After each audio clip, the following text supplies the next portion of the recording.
School চলে এসেছি, নাম। ঠিক আছে বাবা, তাহলে আমি স্কুলের ভিতরে গেলাম। ঠিক আছে, যাও।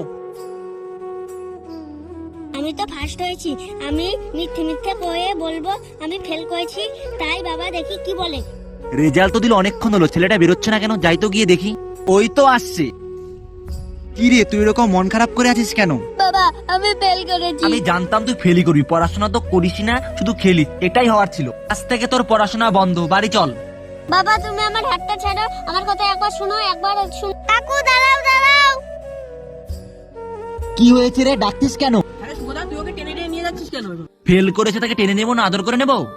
ফেল করেছে মানে? তুই রেজাল্টটা দেখেছিলি? রেজাল্টটা দেখ আগে। না, দেখিনি তো। কি রে, তুই না বললি ফেল করেছিস, এখন তুই ভালো রেজাল্ট করেছিস, সবগুলো প্লাস পেয়েছিস। আমি তো তোমার সঙ্গে মজা করছিলাম, আমার কথাই শুনলে না। আমার ভুল হয়ে গেছে, তুই যা চাবি তুমি তাই দেবো আজ।